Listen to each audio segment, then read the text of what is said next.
This is Jackie Schollerman with Coldwell Banker here in downtown Palo Alto. I would like to introduce you to Carey, a prominent family law attorney here in downtown Palo Alto. So Kay, tell us, what are the newest law pertaining to family law, and also what are the frequent issues that you encounter that you would like to share with our viewers? Good afternoon, people. My name again is Carey, and I'm here to kind of give you a basic introduction to California family law, which really means a dissolution of marriage proceeding, which is used to terminate the marital relationship. Any of you who are married are very familiar with the process of obtaining a marriage license. When you've arrived at a point in your marriage where one of the spouses, it does not have to be a joint decision, decides that the marital relationship has broken down, cannot be repaired, that spouse can decide to terminate the marriage. While there are many different ways to accomplish that end, what the California court system is doing is making it possible for the one spouse to be able to say, I want the marriage to be over. And when this is done, that spouse will typically file a petition for dissolution of the marriage. What the court is concerned about is, first of all, the termination of the marital relationship, which normally that's what the court will do. The earliest the actual termination can occur is 6 months from the date of the appearance of the other spouse or valid service of process. The court then is charged with the responsibility of determining, are there any children of the marriage? Is there any property of the marriage? What kind of disputes should be brought to the attention of the court?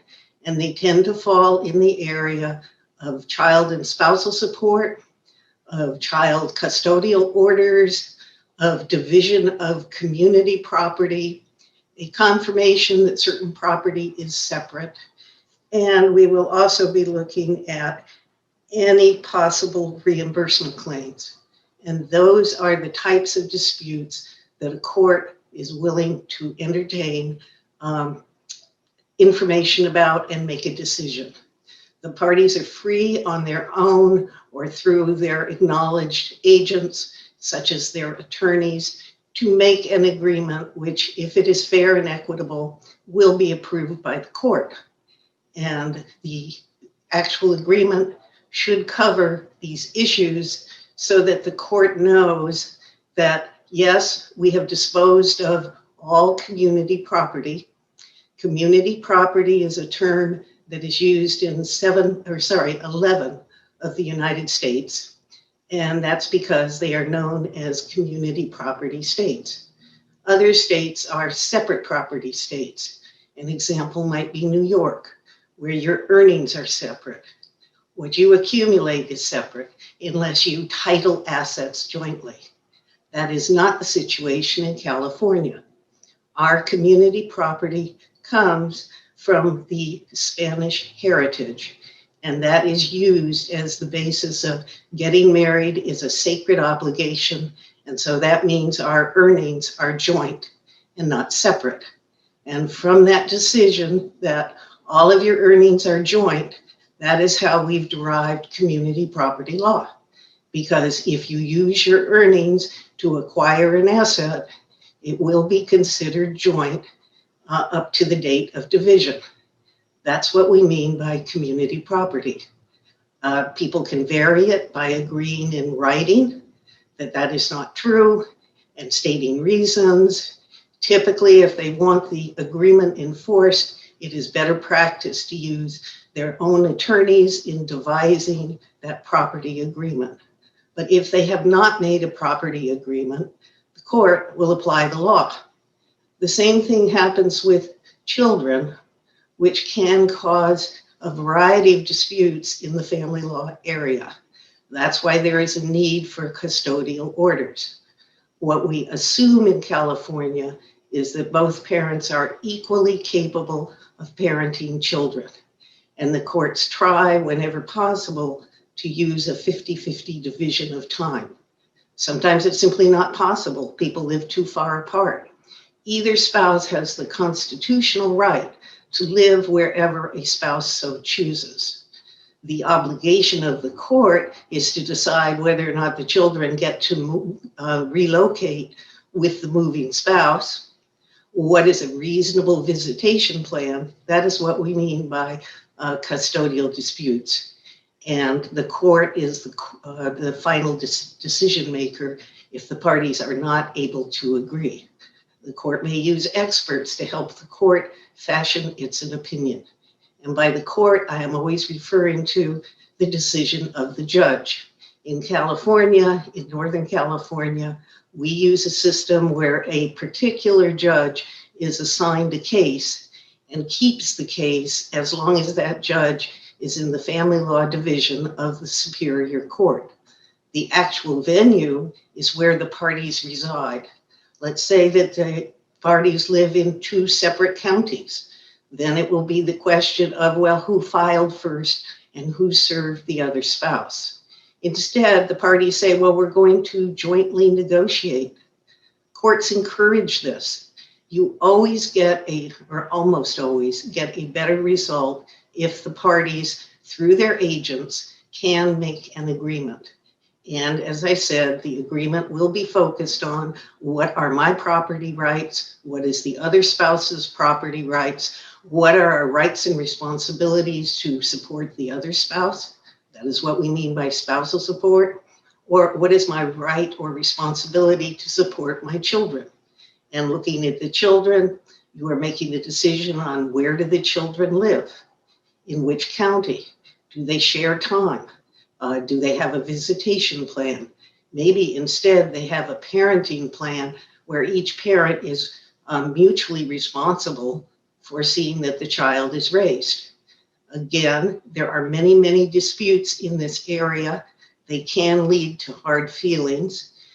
Kids have sometimes been used as messengers, strongly disapproved of by the courts, because we would much prefer to see that the parents as adults work out these decisions and use experts if they need to, because they can't really figure out what to do. In addition, we tend to set support obligations by how much money does each parent make. In general, both parents now work.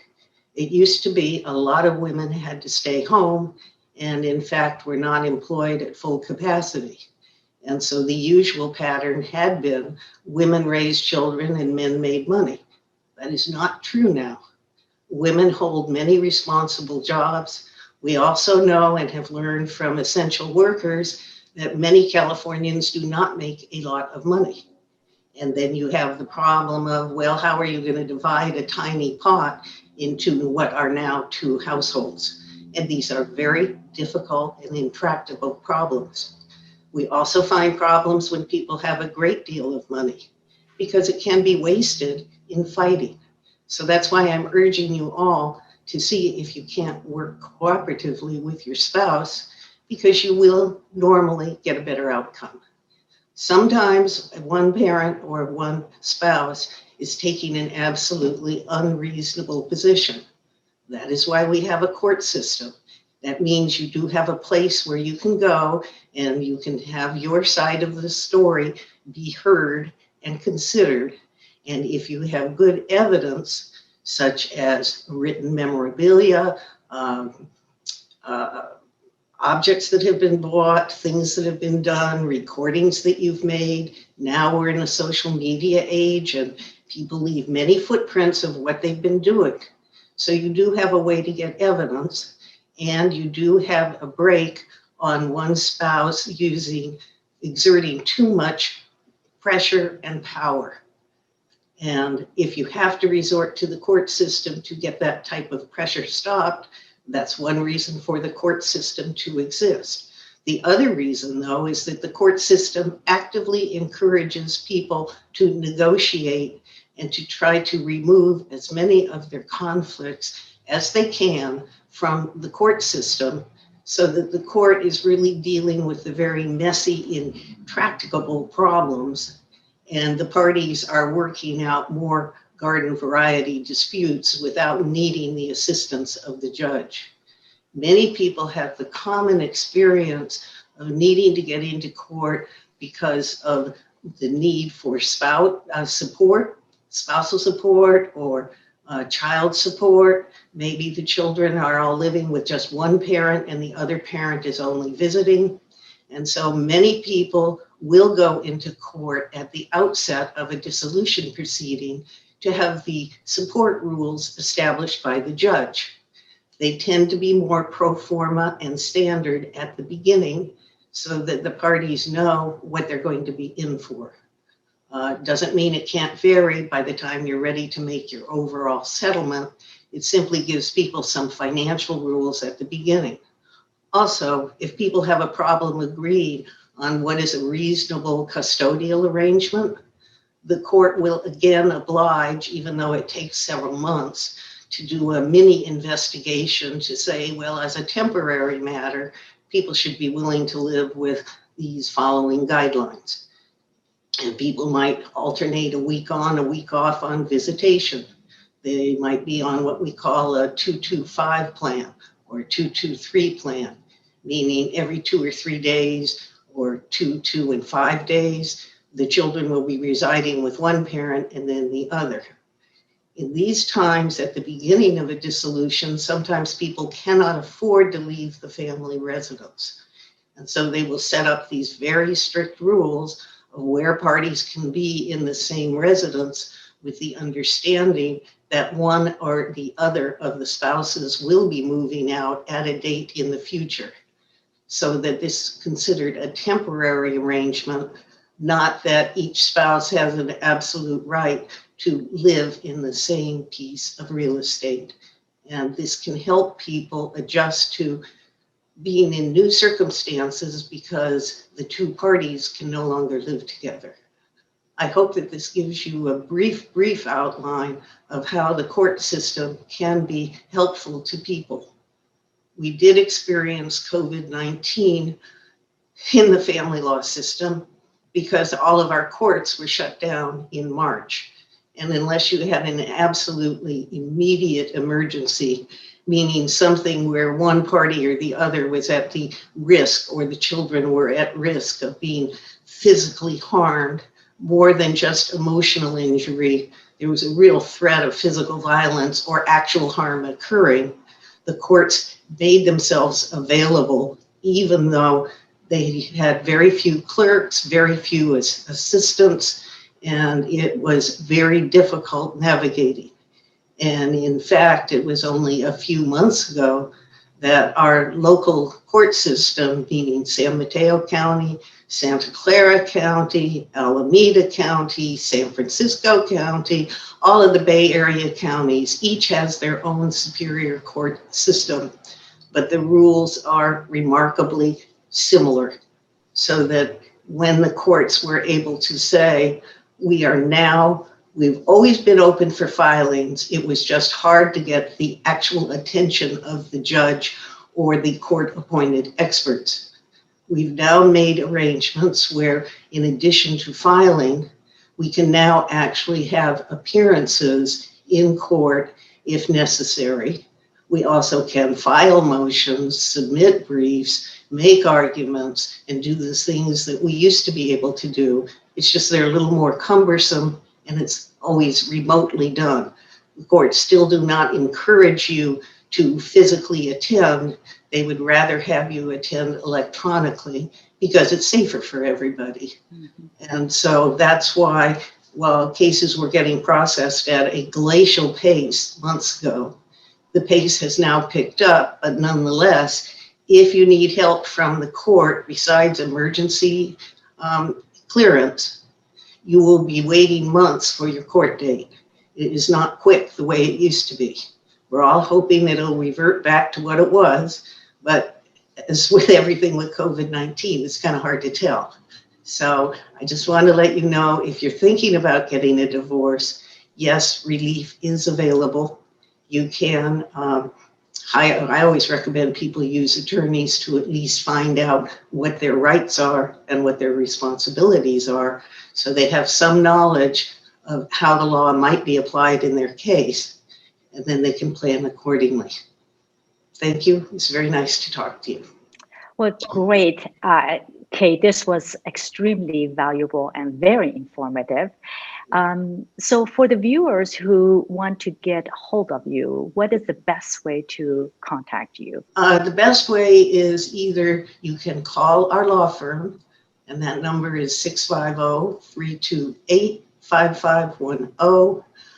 You can email our law firm, and you can email individual attorneys at our law firm. Like my email address is the initials KC at Carey and Carey Law. That's CAREYAND, CareyLaw.com. And my assistant can always be reached at admin at Carey and Carey Law. And you're in downtown Palo Alto in California. Yes, we're at the corner of Cowper and Forest. We're in the White Victoria, and we're very happy here. We've been here since 1978. Wow, that's remarkable. Wonderful. I've been to your office several times, not for divorce, but for visiting you. And thank you so much for sharing this valuable information. I'm sure there are several families, unfortunately, may have to go through the separation as you indicated, and I'm sure they will be reaching out to you. Jackie, I'm just glad to give your clients as much information as possible. Thank you so much. Thank you.